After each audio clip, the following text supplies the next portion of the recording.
राजनीति विज्ञान की कक्षा में आप सभी का स्वागत है। आज मैं आपको भारत के एक महान व्यक्तित्व लाला लाजपत राय के व्यक्तित्व से आपका परिचय कराऊंगा। लाला लाजपत राय का जीवन इतिहास, उनका जीवन संघर्ष, पारिवारिक जीवन, सामाजिक जीवन, राजनीतिक जीवन, एक लेखक के रूप में, एक क्रांतिकारी के रूप में और अंत में देश की स्वतंत्रता के लिए अपने जीवन का बलिदान देने वाले एक उग्र राष्ट्रवादी चिंतक के रूप में उनके जीवन का आज के इस लेक्चर में हम अध्ययन करेंगे। लाला लाजपत राय का जन्म भारत के पंजाब राज्य के फिरोजपुर जिले के डूडी के गांव में एक वैश्य परिवार में 28 जनवरी 1865 को हुआ था। उनके पिता मुंशी राधा कृष्ण दिल्ली के एक नॉर्मल स्कूल में अध्यापक थे और वे एक धार्मिक प्रवृत्ति के थे। लाजपत राय की माता सिख परिवार से धर्मपरायण स्त्री थी। लाजपत राय अपने माता पिता की पहली संतान थे और लाजपत राय ने अपनी प्राइमरी एजुकेशन हरियाणा के अम्बाड़ा जिले के रोपड़ से ग्रहण की। 1878 में उन्होंने 8वीं की परीक्षा पास की। लाजपत राय बचपन से ही पढ़ने लिखने में होशियार थे और अपने टीचरों में काफ़ी प्रिय थे। 1881 में वो आगे की पढ़ाई के लिए लाहौर आ गई और उसके बाद वे दिल्ली चले गए। इसी दौरान उनका शारीरिक स्वास्थ्य बिगड़ गया। हालांकि अध्ययन कार्य जारी रखा। उन्होंने लाहौर और कलकत्ता दोनों विश्वविद्यालयों से मैट्रिक की परीक्षा अच्छे नंबरों से प्राप्त की, लेकिन वो इस दौरान बीमारी के कारण अपनी ग्रेजुएशन स्नातक परीक्षा पास नहीं कर सके।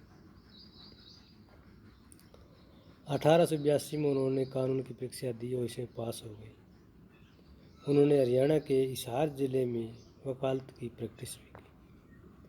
कॉलेज के दिनों में उनकी मुलाकात पंडित गुरदत्त, लाला हंसराज, दीवान बहादुर, राजा नरेंद्र नाथ और दीवान बहादुर से हुई।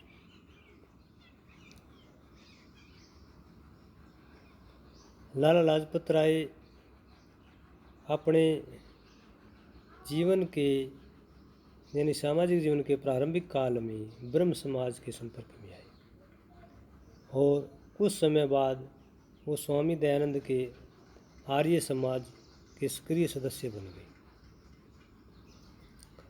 जनवरी 1888 में गुरदत्त, लाला हंसराज और लाजपत राय ने रीजनरेटर ऑफ आर्यवर्त और देश उपकारक 2 पत्रों का आरंभ किया। 1886 में उन्होंने वकालत की परीक्षा पास की। 1886 से 1892 तक हरियाणा के हिसार में उन्होंने वकालत की। इसी दौरान उनको हिसार म्यूनिसिपल कमेटी का सदस्य निर्वाचित किया गया। 1888 में उन्होंने कांग्रेस के इलाहाबाद अधिवेशन में भाग लिया। लाला जी ने मैजनी, गैरीबाल्डी की जीवनी, जर्मी बेंथम व जेस मिल की रचनाओं का भी गहराई से अध्ययन किया। इन क्रांतिकारी रचनाओं को पढ़कर उनका मन देशभक्ति में और ज़्यादा मजबूत हो। तो एक प्रकार से लाला लाजपत राय पारिवारिक जीवन से, शैक्षिक जीवन से जब व्यावसायिक जीवन में आए तो बहुत सारे संगठनों के सदस्य बने और एक क्रांतिकारी प्रवृत्ति के होने के कारण जो है उन्होंने भारत की आज़ादी के लिए संघर्ष करना आरंभ कर दिया। 1893 से 1900 के बीच लाला लाजपत राय ने कांग्रेस के किसी अधिवेशन में भाग नहीं लिया, क्योंकि वो गरम दल के थे और कांग्रेस की नीतियों से संतुष्ट नहीं थे। 1904 में उन्होंने अपने पत्र सिद्धि पंजाब के माध्यम से उग्र राष्ट्रवादी विचारों का प्रचार किया। जुलाई 1905 में उन्होंने मैनचेस्टर, लीड्स, एडिनबर्ग व इंग्लैंड के कुछ अन्य नगरों में भाषण दिया। 1905 में कांग्रेस के बनारस अधिवेशन में भाषण के दौरान उन्होंने अंग्रेजी सरकार की दमनकारी नीति का उन्होंने कहा कि भारतीयों को स्वावलंबन का मार्ग अपनाना चाहिए, यानी आत्मनिर्भर होना चाहिए, अपने आप पर विश्वास होना चाहिए। 1906 में लाला जी ने पंजाब के विभिन्न नगरों में स्वदेशी बहिष्कार, स्वदेशी वस्तुओं का प्रयोग, विदेशी वस्तुओं का बहिष्कार और स्वराज पर भाषण देकर जनता को स्वतंत्रता की प्राप्ति के लिए प्रेरित किया।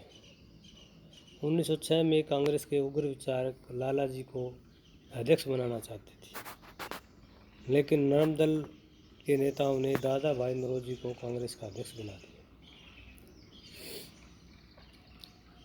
इसके बाद धीरे धीरे लाला जी सक्रिय आंदोलन में भाग लेना उन्होंने शुरू कर दिया। क्रांतिकारी गतिविधियों के कारण ही 9 मई 1907 को लाजपत राय को गिरफ्तार कर लिया गया। 18 नवंबर 1907 को 16 महीने के बाद उन्हें जेल से रिहा किया गया। राय ने जेल में रहकर अपना लेखन कार्य जारी रखा। 1910 में उन्होंने जालंधर जिले में दलित वर्गों के लिए कई स्कूल खोले। 1913 में कांग्रेस के कराची अधिवेशन में उन्होंने भाग लिया। 17 मई 1914 में वे ब्रिटिश सरकार से बातचीत करने के लिए लंदन पहुंच गए और इसी समय उन्होंने अपनी पुस्तक यंग इंडिया पूरी की। अक्टूबर 1915 में लाला जी ने अमेरिका में इंडियन होम रूल लीग की स्थापना की। न्यूयॉर्क में लाला जी ने अपना काफ़ी समय पुस्तकालयों में बिताया।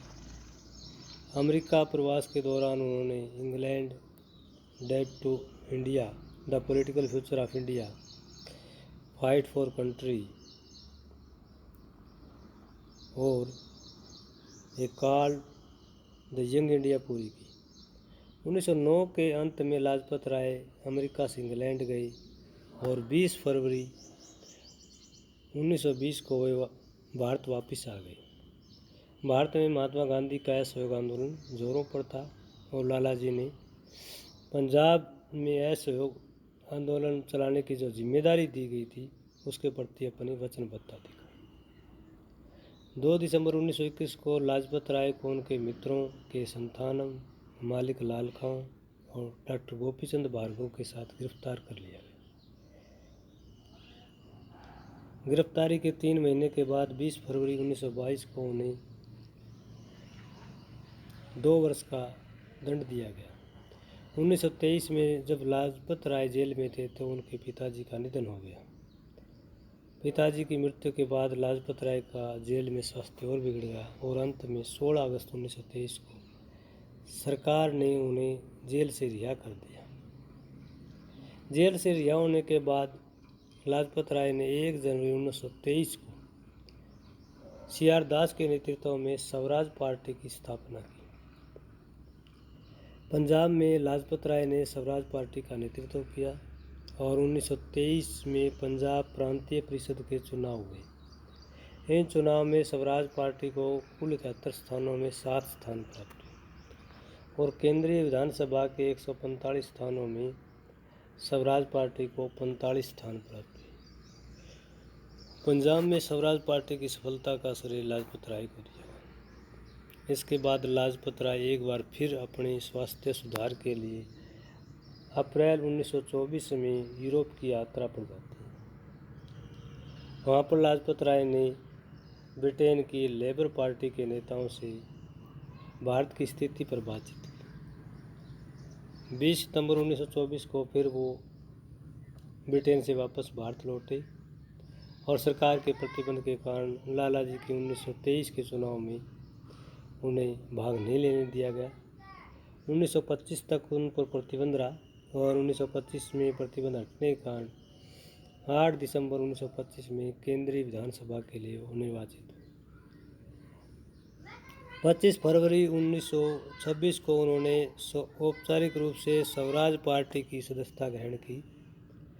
मई 1926 में लाला जी अंतर्राष्ट्रीय श्रम सम्मेलन में भाग लेने के लिए स्विट्जरलैंड की राजधानी जिनेवा में गए। इस सम्मेलन में लाला जी ने पूर्वी देशों की यात्राएं करके 13 अगस्त 1926 को वे बम्बई पहुंचे। 24 अगस्त 1926 को उन्होंने स्वराज पार्टी से त्यागपत्र दे दिया और मदन मोहन मालवीय के साथ मिलकर कांग्रेस नेशनल पार्टी की स्थापना। सितंबर 1925 में लाजपत राय ने स्वतंत्र कांग्रेस पार्टी की स्थापना की और अपनी पहली पार्टी कांग्रेस नेशनल पार्टी का इसमें विलय कर दिया।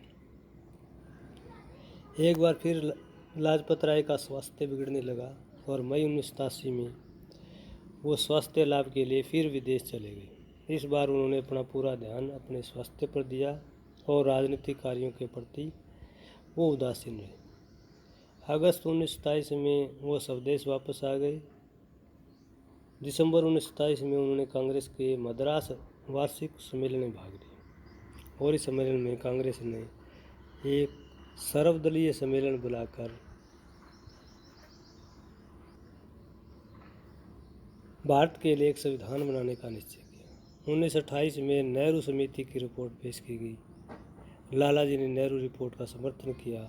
सितंबर 1928 के अंत में लाजपत राय ने साइमन कमीशन के बहिष्कार और नेहरू रिपोर्ट के प्रश्नों पर विचार करने के लिए लायलपुर में पंजाब राजनीतिक सम्मेलन का आयोजन किया। इसके बाद लाला लाजपत राय ने 28 अक्टूबर 1928 में इटावा के प्रांतीय हिंदू सम्मेलन में भाग लिया। 30 अक्टूबर 1928 को लाला जी ने लाहौर के साइमन कमीशन विरोधी जुलूस का नेतृत्व किया। भीड़ ने साइमन कमीशन गो बैक के नारे लगाए और रेलवे स्टेशन के पास पुलिस ने जुलूस को रोका। लाजपत राय पर लाठियों से प्रहार किया गया। उसी दिन लाहौर में एक सार्वजनिक सभा हुई जिसमें लाला जी ने जुलूस पर किए गए लाठी प्रहारों पर प्रतिक्रिया व्यक्त करते हुए कहा कि मैं मंच से कहना चाहता हूं कि हमारे ऊपर किया गया प्रत्येक प्रहार ब्रिटिश साम्राज्य के ताबूत में कील सिद्ध होगा। जिस किसी व्यक्ति ने यह दृश्य देखा वह उसे कभी भूलेगा नहीं। वह हमारी आत्मा में गहरे में समा गया। हमें इस कायरतापूर्ण हमले का बदला लेना है, उन पर हमला करके नहीं बल्कि स्वतंत्रता पाकर। मैं सरकार को चेतावनी देता हूं कि यदि देश में क्रांति हुई तो इसकी जिम्मेदारी ऐसे अधिकारियों के ऊपर होगी जिन्होंने आज बुरा बर्ताव किया। लाजपत राय पर किए गए लाठी प्रहारों की पूरे देश में निंदा की गई और लाठी प्रहार के बाद 3 नवंबर 1928 को लाला जी दिल्ली चले गए। वहाँ उन्होंने सर्वदलीय सम्मेलन में भाग लिया। स्वास्थ्य खराब होने के कारण 8 नवंबर 1928 को वो लाहौर वापस आ गए। 17 नवंबर 1928 को प्रातः लाला लाजपत राय का निधन हो गया। लाला लाजपत राय ने देश की आज़ादी के लिए एक लंबा आंदोलन चलाया और अंत में साइमन कमीशन का विरोध करते ही वो शहीद हो गए। लाजपत राय ने बहुत सारी रचनाएं लिखी हैं जिनमें the problem of national education India, young India, parliamentary future of India, England डेब्ट टू इंडिया और वंदे मातरम जैसे समाचार पत्र लिखी। तो आज का ये हमारा लेक्चर है लाजपत राय के जीवन परिचय से, जीवन संघर्ष से, जीवन इतिहास से था। आज का ये लेक्चर जो है आपको कैसा लगा कमेंट करके ज़रूर बताइएगा। अगर लेक्चर पसंद आता है तो अपने मित्रों के साथ इसे लाइक कीजिए, शेयर कीजिए और चैनल को सब्सक्राइब करना न भूलिए। धन्यवाद।